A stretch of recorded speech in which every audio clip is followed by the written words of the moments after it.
20절까지입니다. 마태복음 6장 16절에서 23절입니다. 같이 읽겠습니다. 한 절씩 읽겠습니다. 보라, 내가 너희를 보냄이 양을 이리 가운데로 보냄과 같도다. 그러므로 너희는 뱀같이 지혜롭고 비둘기같이 순결하라. 사람들을 삼가라. 그들이 너희를 우리에 넘겨주겠고 그들의 회당에서 채찍질을 하리라. 또 너희가 나로 말미암아 총독들과 임금들 앞에 끌려가리니 이는 그들과 이방인들에게 증거가 되게 하려 하심이라. 너희를 넘겨줄 때에 어떻게 또는 무엇을 말할까 염려하지 말라. 그때 너희에게 할 말을 주시리니 말하는 이는 너희가 아니라 너희 속에서 말씀하시느니 곧 너희 아버지의 성령이시니라. 장차 현재나 현재를 아버지와 말씀을 준비해 주며 자식들이 인물을 접하여 주리라. 또 너희가 내 이름으로 말미암아 모든 사람에게 미움을 받을 것이나 끝까지 견디는 자는 구원을 얻으리라. 이 동네에서 너희를 박해하거든 저 동네로 피하라. 내가 진실로 너희에게 이르노니 이스라엘의 모든 동네를 다 다니지 못하여서 인자가 오리라. 아멘. 오늘 새벽에 말씀드린 것과 같이 마태복음 10장의 말씀은 제자를 부르시고 파송하시면서 주시는 말씀이 마태복음 10장의 말씀입니다.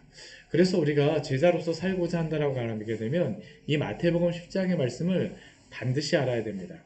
오늘 새벽 말씀을 통하여서 우리는 예수님께서 그의 제자들을 부르시고 파송하시는 것을, 또한 이 시대에 그들에게 사명을 주시고 또 우리에게도 사명을 주셨음을 우리가 알아야 합니다. 그리고 그들에게 파송하시면서 그들이 어디에 복음을 전해야 될지, 멀리 가는 것이 아니라 가까운 이스라엘서부터, 가까운 곳서부터 복음을 전하라고 말씀하시고, 또 무엇을 전해야 될지, 회개하라 천국이 가까웠느니라라고 하는 우리 주님이 전하셨던 그 진리를 전하고, 또 그들이 복음을 전하면서 먹을 것, 입을 것을 먹지 못할까, 입지 못할까 두려워하는 것이 아니라 정말로 주님께서 채우실 것들을 기대하며 평안을 그 복음을 전하는 자들에게 빌어주도록 명령하셨습니다. 그런데 예수님께서 이렇게 제자들에게 이렇게 사명을 주시고 어떻게 복음을 전할지를 오늘 새벽 말씀을 통해서 알려주셨다라고 하게 되면, 오늘 말씀에서는 이렇게 복음을 전하는 제자들에게 발생할 수 있는 여러 가지 어려움과 적대적인 환경을 당할 때 제자들이 어떻게 그것에 대하여서 대처해야 되는지에 대해서 말씀하십니다. 사실 이 말씀은 우리가 굉장히 중요한 말씀이기도 합니다. 우리가 기대하기로는 복음을 전하게 되면 사람들이 다 복음의 말씀을 듣고 다 받아들일 거라고 생각하지만 그렇지 않습니다. 그렇지 않아요. 오늘 말씀을 보게 되면 예수님께서 그것에 대해서 아주 분명하게 우리에게 말씀하고 계시죠. 복음을 전할 때 처할 수 있는 그 상황들에 대해서 예수님이 오늘 말씀을 보면 말씀하여 주세요. 그 처할 수 있는 그 상황들이 어떠한 상황입니까? 첫 번째로는 예수님이 복음을 전파하는 그 곳이 이리가 있는 곳이다라고 말씀하십니다. 우리 16절 말씀 보십시오. 보라, 내가 너희를 보냄이 양을 이리 가운데 보냄과 같도다. 예수님께서 복음을 전하라고 말씀하시는 그곳은 양의 목장이 아니라는 겁니다. 오히려 어떤 곳이라는 겁니까? 이리 목장일 수도 있다라고 말씀하십니다. 이리가 가득한 곳일 수도 있다라고 경고하시는 것입니다. 알려주시는 것입니다. 그런데 그곳에 가는 제자는 무엇입니까? 양입니다. 양이 이리에게 복음을 전하러 가야 합니다. 이리가 득실되는 곳에 양이 가면 어떻게 될까요? 목숨을 부지하는 것이 쉽지 않습니다. 그런데 예수님께서 복음을 전하기 위해서 보내는 장소가 이리가 가득한 곳이다라고 말씀하시죠. 너희를 보냄이 양을 이리 가운데에 보냄과 같도다. 이것은 다른 의미가 아니라 바로 이 세상에 우리가 복음을 전하러 가는 곳은 그 이리와 같은 존재들에게, 죄인들에게 복음을 전하러 간다는 것입니다. 죄인들에게 복음을 모르는 사람들에게 복음을 전해 보십시오. 그들이 그냥 잘 들을까요? 물론 잘 들으시는 분들이 계시기도 합니다. 그런데 대부분은 많이 듣기를 원하지 않습니다. 듣기 싫어합니다. 당연한 반응입니다. 왜냐하면 죄인들의 본성에서는 복음의 특징이 있는 게 그 무엇이냐면 찌르는 특징이 있습니다. 우리가 저도 어렸을 때 부모님이 맞는 말을 저한테 항상 말씀하시는데 그 말을 듣게 되면 제가 어렸을 때에는 괜히 듣기가 싫어요. 그렇죠? 네. 복음이 그러한 특징이 있는 겁니다. 복음의 진리를 가지고 있기 때문에 복음이 옳은 진리를 전파할 때에 찌르는 특성이 있기 때문에 이것을 싫어하게 되어집니다.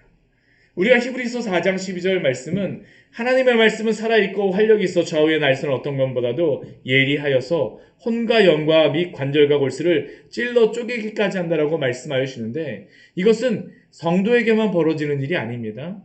이것은 불신자에게도 벌어지는 일입니다.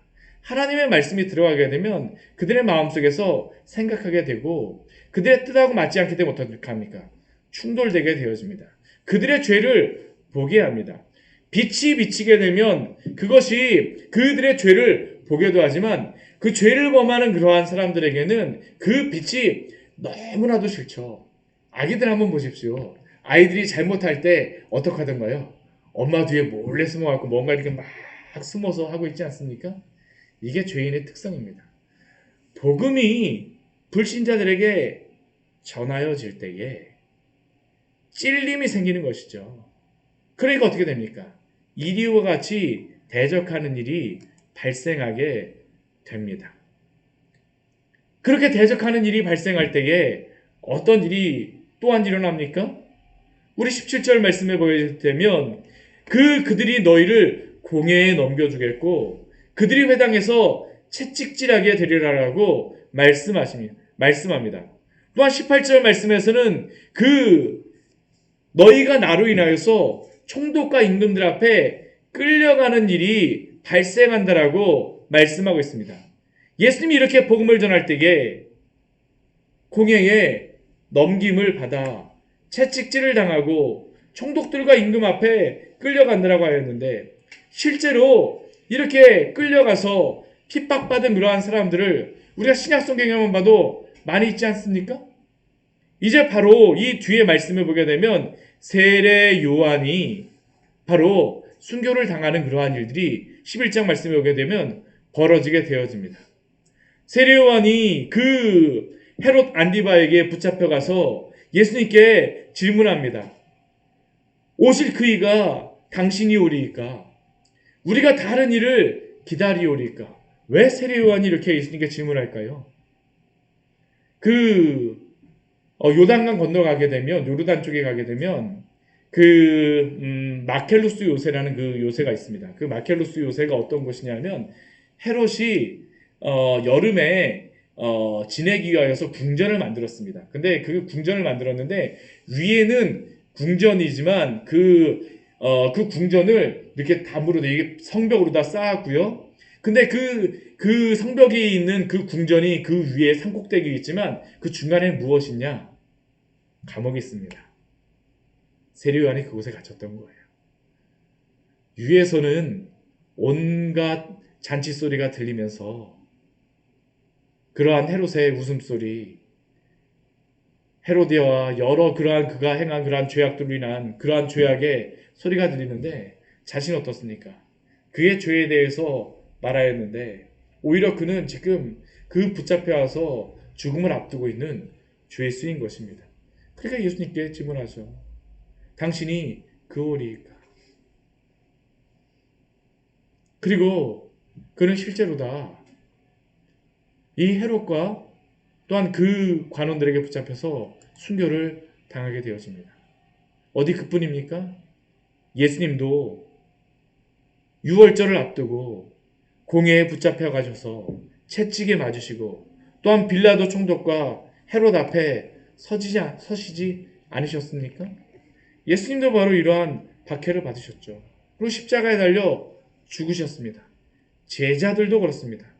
예수님이 죽으시고 제자들이 오순절 성령 세례를 받은 후 복음을 전하자 사도행전 4장을 보면 베드로와 제자들이 공회에 그 복음을 전할 때에 사람들이 어떻게 합니까?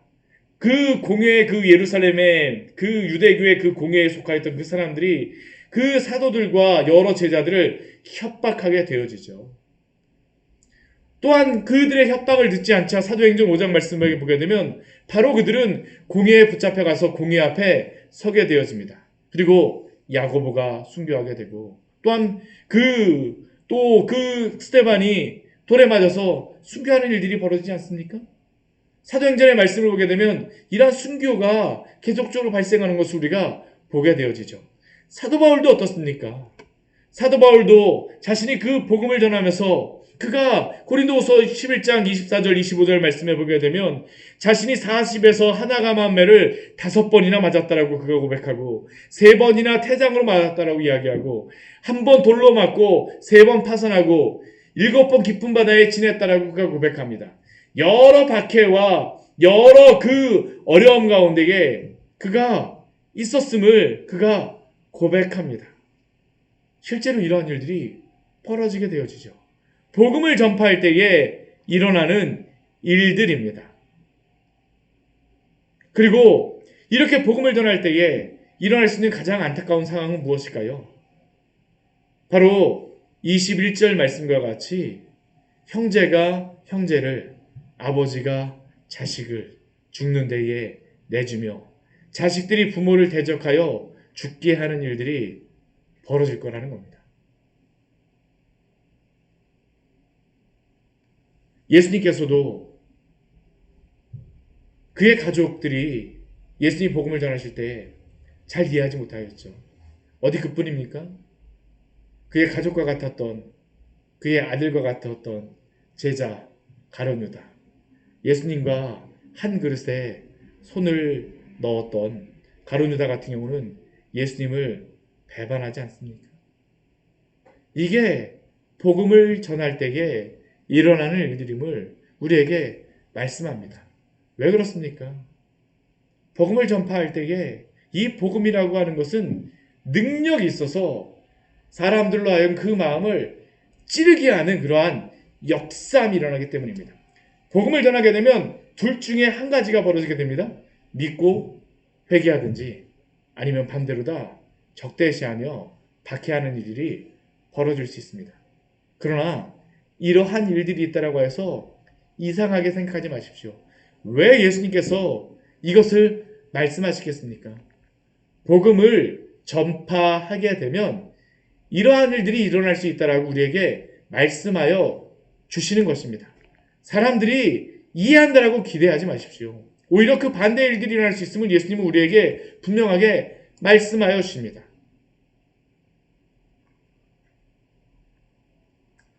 그런데 왜 이러한 박해와 여러 가지 고난이 있음에도 불구하고 이 핍박과 환난이 있음에도 불구하고 복음을 전해야 됩니까? 오늘 말씀을 보게 되면 이러한 박해 가운데에서도 제자들에게 왜 복음을 전해야 되는지를 분명히 알려주시죠. 첫 번째 이유는 예수님께서 바로 복음을 전하도록 제자들을 파송하셨기 때문입니다. 16절 앞에 말씀 보십시오. 보라 내가 너희를 보냄이. 그들에게 복음을 전하라고 파송하시는 분이 누구인가를 우리는 기억해야 합니다. 그분이 바로 우리를 구원하신 예수 그리스도이십니다. 보라 내가 너희를 보냄이. 예수님은 왜 이리가 가득한 이 목장 가운데로, 이리 목장 가운데로 제자들을 보내시는 것입니까? 바로 복음을 전하기 위해서죠. 예수님께서 일을 하라고 보내십니다. 우리에게 일을 하라고 보내십니다. 제자가 왜 복음을 전도하러 위험한 곳에 가야 합니까? 보내시는 분이 있기 때문이라고 오늘 말씀 우리에게 분명히 말씀합니다. 또한 18절 말씀을 봐도 총독들과 임금들 앞에 끌려가는데 그 총독들과 임금 앞에 끌려가는 그 이유도 너희가 나로 말미암아입니다. 너희가 나로 말미암아. 예수님 때문입니다. 우리 22절 말씀도 한번 보십시오. 또 너희가 내 이름으로 말미암아. 예수님께 보냄을 받은 제자들, 사도들은 예수님 때문에 예수님의 이름을 위하여 비록 그 자리가 나에게 이익이 되지 않는다 할지라도 때로는 핍박과 박해의 자리라 할지라도 그곳에 가게 되어집니다. 우리가 오늘 마지막에 불렀던 그 찬송의 제목이 무엇입니까? 부름받아 나서니모 어디든지 가오리다.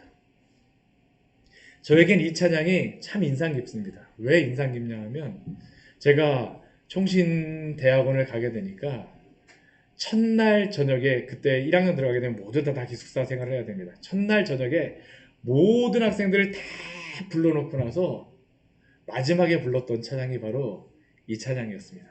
부름받아 나서니모. 사랑하는 전도사님들, 당신들이 이렇게 해야 합니다.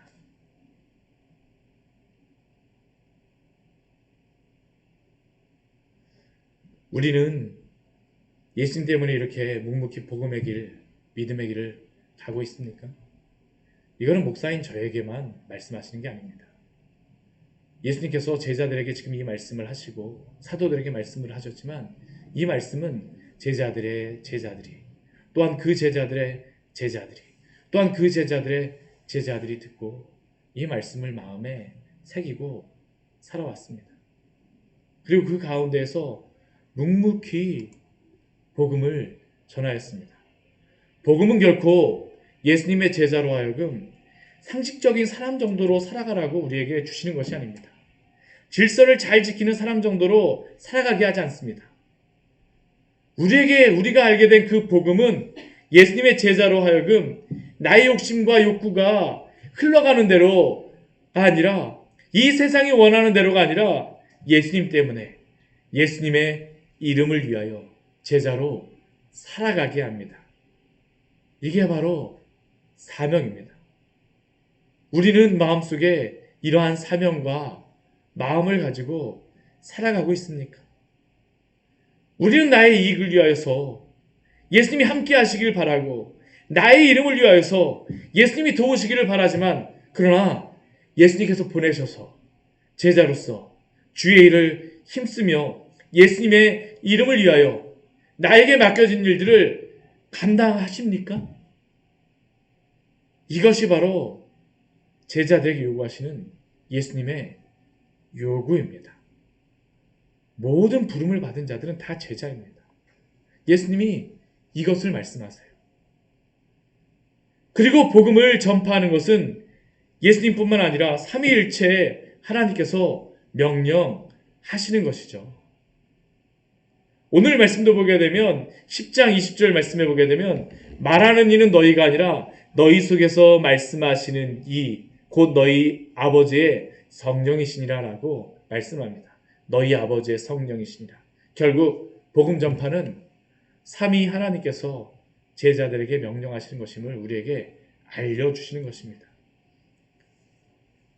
또한 18절 말씀을 보게 되면 왜 복음을 전파해야 되는지 또 다른 이유를 우리에게 말씀하시는데 그것은 바로 그들을 통하여서 이방인들에게 증거가 되게 하시기 위하였습니다. 놀랍게도 고난과 핍박을 당함이 복음 전파의 증거가 되었음을 우리에게 말씀하시고 예수님께서 알려주시는 것입니다. 사도행전 16장 31절 말씀을 보게 되면 너무나도 유명한 말씀이 나오죠. 우리 말씀 같이 한번 찾아볼까요? 우리 사도행전 16장 31절 말씀입니다. 굉장히 유명한 말씀입니다. 16장 31절 말씀입니다. 같이 한번 읽어보도록 하겠습니다. 이르되 주 예수를 믿으라. 그리하면 너와 내 집이 구원을 받으리라 하고. 굉장히 유명한 말씀이죠. 주 예수를 믿으라. 그리하면 너와 내 집이 구원을 받으리라. 그런데 이 말씀이 왜 나오는지 아십니까? 그 앞에 말씀을 보게 되면 바울과 실라가 귀신 들린 여종에게서 그 귀신을 쫓아내었습니다. 근데 그 여종의 주인이 귀신 들려서 점치는 일을 하여서 돈을 벌었었는데 여종에게 들렸던 그 귀신을 쫓아내고 나니까 화가 나고 바울과 실라를 감옥에 가둡니다. 그리고 그 감옥에 가두고 나서 그 상관들이 바울을 어떻게 하냐면 바울과 실라를 옷을 찢어서 벗기고 매로 치라라고 합니다. 매를 무척이나 심하게 맞았죠. 그리고 많이 친 후에 어떻게 됩니까? 간수에게 명하여서 든든히 지키라라고 명령합니다. 감옥에 갇히게 됩니다. 매도 맞습니다. 감옥에 갇힙니다. 박해를 받죠. 예수님의 이름을 위하여서. 그런데 그 감옥에 갇혀 있을 때에 바울과 실라가 한밤중에 일어나서 무엇을 할까요? 25절 말씀에 보면 놀라운 말씀이 있습니다. 우리 같이 한번 읽어볼까요? 한밤중에 바울과 실라가 기도하고 하나님을 찬송하며 죄수들이 됐더라. 그들은 아이고 이게 아닙니다. 한밤중에 그들이 맞고 감옥에 갇혔음에도 불구하고 기도하고 하나님을 찬송하였을 때에 갑자기 큰 지진이 나서 옥토가 움직이고 문이 다 열리며 모든 사람의 매인 것이 다 벗어졌다라고 말씀하고 있죠. 그리고 이것을 본 간수가 옥문이 열린 것을 보고 죄수들이 다 도망간 것으로 생각합니다.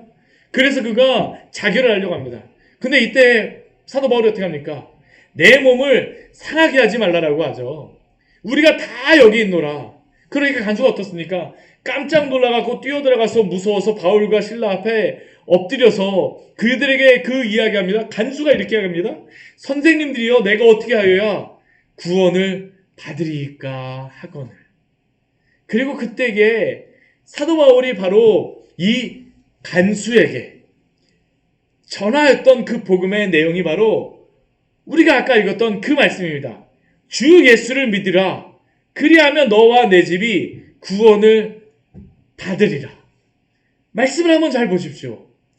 예수님이 말씀하신 대로 바울과 실라는 옥에도 갇히고 매도 맞고 핍박을 당하였지만 우리 주님께서는 이 일로 복음 전파의 통로로 삼으신 줄 믿으시기 바랍니다. 이뿐만 아니라 성경의 여러 말씀을 통하여서도 고난과 환난을 통하여 복음의 통로로 삼으신 것을 우리는 여러 군데서 볼 수가 있죠. 스테반 집사의 그러한 그 순교도 복음 통로, 복음이 전파해야 되는 그러한 이유가 되지 않습니까? 때론 우리가 당하는 고난과 환난이라 할지라도 그렇게 우리는 그것이 귀한 복음 전파의 통로가 될 수 있도록 기도할 수 있는 믿음이 우리에게는 필요합니다. 주님, 우리의 고난조차도, 우리의 환난조차도, 때론 우리의 질병조차도 주의 복음 전파의 통로가 되게 하시고 신앙의 귀한 간증이 되게 하여 주시옵소서. 하늘에서 주의 뜻이 이루어진 것과 같이 이 땅에서도 주의 뜻이 이루어지기를 소원합니다. 기도해야 되겠습니다. 이게 바로 예수님이 말씀하여 주신 것이죠. 그런데 이렇게 예수님이 말씀하시고 나서 그러나 복음 전파를 할 때에 제자들이 이러한 고난과 환난 가운데에서도 준비하고 마음을 먹어야 될 것들에 대해서도 알려주시는 그런 말씀이 있습니다. 박해가 이러한 여러 가지 환난이 있을 때에 어떠한 것을 우리에게 알려줄까요? 우리 16절 말씀에 보면 예수님께서 무엇이라고 말씀하실까요? 그러한 환난과 고난 속에서 그러므로 너희는 뱀같이 지혜롭고 비둘기같이 순결하라고 말씀하시죠. 사실 성경에서 뱀은 좋은 동물은 아닙니다. 그러나 뱀은 또한 성경에서 지혜로운 그러한 동물임을 또한 말씀하고 있죠. 우리가 복음을 전할 때에 어리석게 행하지 말라라고 예수님께서 알려주시는 것입니다. 또한 순결하게 비둘기같이 순결하게 우리에게 복음을 전파하라고 말씀하시죠. 또 23절 말씀에서는 무엇이라고 말씀하십니까? 이 동네에서 박해하거든 어떻게 하라고 말씀하세요? 저 동네로 피하라라고 말씀하십니다. 우리는 박해가 일어날 때 첫 번째로 해야 될 게 무엇일까요? 박해 받는 게 첫 번째가 아닙니다. 가장 먼저 해야 될 것을 할 수 있다면 피하는 것입니다. 이 동네에서 저 동네로 피하라고 말씀하세요. 왜 그럴까요? 복음을 전파하기 위해서입니다. 복음을 전파하기 위해서요. 복음을 전할 때 핍박이나 박해를 받으면 이 동네에서 저 동네를 피할 수 있는 지혜가 필요하다는 겁니다. 우리가 사도행전을 보면 그래서 예수님의 제자들이 핍박을 받으면서도 복음을 전하였으나 그러나 복음의 핍박이 극심할 때 그들은 어떻게 합니까? 계속 피난다닙니다. 사도 바울의 그 여정이 바로 그것입니다. 하나님의 뜻이 이 박해를 통해서 드러났습니다. 환란이 벌어지게 되면 다른 동네로 가는 겁니다. 다른 도시로 가는 겁니다. 근데 그곳에 가서 또 어떻게 합니까? 복음을 열심히 전하게 되죠. 오직 성령이 너에게 임하시면 너희가 권능을 받고 예루살렘과 온 유대와 사마리아와 땅끝까지 이르러 내 증인이 되리라. 이 증인이 되는 가운데에 박해도 함께하겠다는 겁니다. 결국 우리가 복음을 전할 때에 지혜로움이 필요하다는 것이죠. 그러나 이 지혜로움에는 반드시 그 기준이 필요합니다. 그 기준이 무엇일까요? 여기에 보게 되면 순결하라고 말씀하시죠. 거룩하게 우리가 복음을 전해야 됩니다. 사람만 나오면 된다라고, 많이만 나오면 된다라고 우리가 말씀에서 말씀하지도 않은 그러한 방법들을 우리가 쓰면 안 됩니다.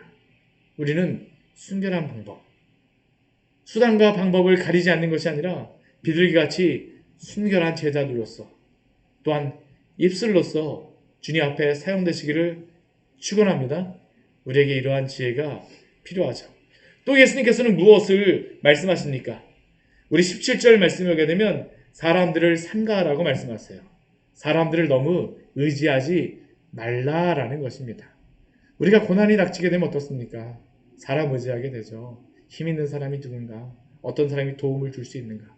물론 우리가 사람을 찾고 여러 사람을 하나님께서 붙여주기를 기도해야 됩니다. 그러나 가장 먼저 우리가 구해야 될 것은 무엇일까요? 주님께 도움을 구해야 될 줄 믿으십시오.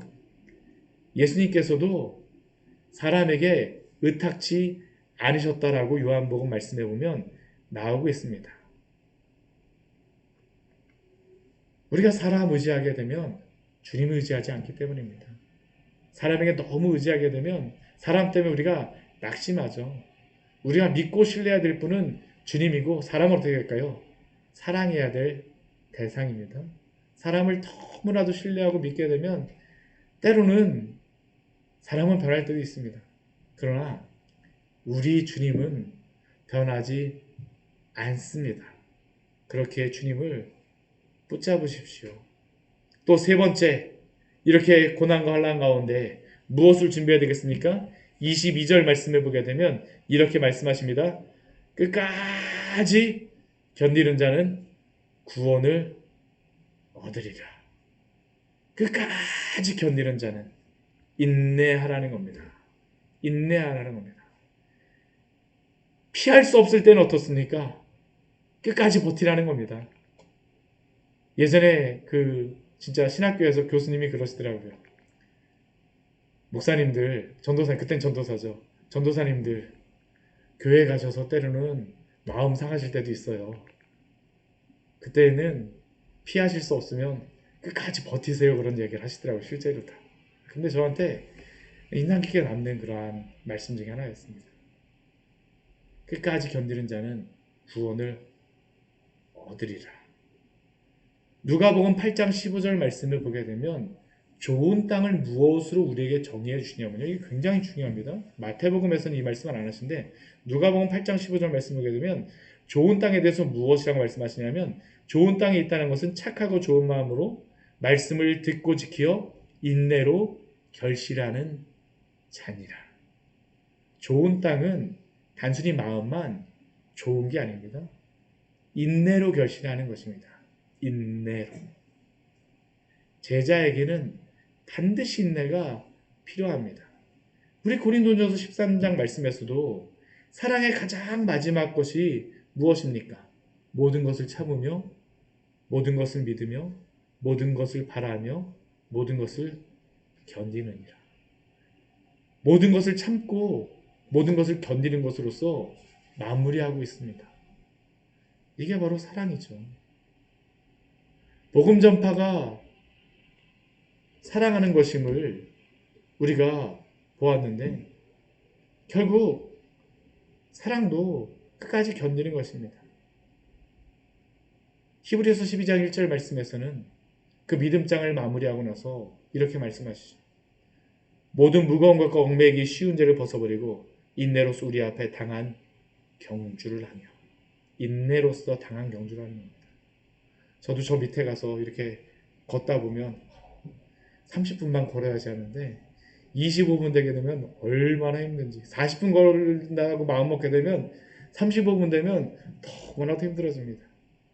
경주란 것은 힘든 것입니다. 믿음의 경주는 더 그렇죠. 오늘 주님께서 아예 그냥 제자들에게 아예 말씀하십니다. 이러한 박해가 있을 것이다. 주변 사람들도 너희를 이해하지 못할 것이다. 이해할 것이다라고 기대하지 마십시오. 기대하는 것 자체가 우리가 낙심하는 지름길입니다. 사람을 삼가하라고 말씀하시잖아요. 인내하십시오. 지혜롭게, 순결하게 우리 주님 의지함으로 제자의 삶을 사시기를 축원합니다. 이렇게 주님의 제자로 살아가는 자들에게 주시는 예수님의 약속이 있습니다. 무슨 약속이 있을까요? 우리 19절, 20절 말씀 같이 한번 읽어보도록 하겠습니다. 너희를 넘겨줄 때에 어떻게 또는 무엇을 말할까 염려하지 말라. 그때 너희에게 할 말을 주시리니 말하는 일은 너희가 아니라 너희 속에 말씀하시는 이 곧 너희 아버지의 성령이시니라. 아멘. 우리가 지혜가 없다라고 너무나도 걱정하지 마십시오. 주님께서 어떻게 하실까요? 지혜되어서 주님께서 우리의 지혜가 되심으로 우리의 입술도 사용하심을 믿으시기 바랍니다. 무엇을 말할까 염려하지 말라. 너에게 할 말을 주시리니. 사도행전 말씀을 보게 되면 많은 사람들이 제자들을 보고 사도들을 보고 놀라게 됩니다. 그들이 범인인 것을 알았는데 어부인 것을 알았는데 그들이 말씀을 너무나도 잘하기 때문입니다. 어떻게 가능할까요? 성령께서 그들의 입술에 그 말씀을 주시기 때문입니다. 제자들에게 주시는 약속입니다. 하나님이 일하신다는 것이죠. 하나님이 주의 제자들의 입술을 사용하십니다. 복음 전파를 위해서 사용하시겠다라고 약속하였습니다. 교회는 지금까지 항상 이렇게 되어 왔습니다. 말 잘하는 사람들이 복음 전하여서 복음 전파가 되었을까요? 아니요. 성령께서 연약하고 부족하지만 어린아이와 젖먹이와 같은 자들의 입술을 통하여서 역사하심으로 오늘날까지 주의 교회는 세워지고 이루어진 줄 믿습니다. 또한 주의 제자들을 오늘도 그렇게 사용하십니다. 그리고 23절 말씀에서 마지막으로 또한 약속을 주시죠. 우리 23절 말씀 같이 한번 읽어보도록 하겠습니다. 이 동네에서 너희를 박해하거든 저 동네로 피하라. 내가 진실로 너희에게 이르노니 이스라엘의 모든 동네를 다 다니지 못하여서 인자가 오리라. 아멘. 예수님께서 무엇을 말씀하십니까? 우리 주님께서 오리라라고 약속하십니다. 우리 주님이 오시리라는 그 약속을 주십니다. 제자들은 그 때가 있어요. 물론 예수님의 마지막 재림 때 그것도 말씀하시지만 또 우리가 이 땅 가운데서 우리가 열심히 수고하게 되면 또 우리는 어떻습니까? 우리는 우리의 호흡이 다하는 때에 주의 제자들은 주의 나라로 또한 인정을 받는 줄 믿으십시오. 우리에게 있는 소망이죠. 우리 주님이 당신의 제자들에게 주시는 위로입니다. 복음을 전하는 제자들, 또한 전도자들, 목회자들, 선교사, 또한 순장, 또한 여러 사람, 한 명의 성도, 주님께서 우리를 사용하셔서 이렇게 제자로서 사용하여 주시옵소서. 또 낙심하지 말게 하여 주시옵소서. 우리 같이 기도하기를 합니다. 오늘 말씀에서 분명히 경고도 주시지만 또 경고를 주시니까 어떡할까요? 이러한 것이 온다 해서 낙심할 필요가 없습니다. 당연한 것이구나. 또다시 어떻게 합니까? 우리 주님께서 힘주실 것을 기대하며 성령이 일하신다라고 말씀하셨기에 주님의 그 위로를 기다리며 주의 날을 소망함으로 날마다 주님께 쓰임 받으시기를 축원합니다. 같이 기도하도록 하겠습니다. 우리 오늘 말씀 같이 기억하시면서 기도하기를 원합니다. 제자들이 어떠한 자들인가를 우리에게 말씀하여 주셨죠. 제자들의 삶이 어떠한 삶인가를 우리에게 말씀하여 주신 말씀입니다. 우리는 어떠한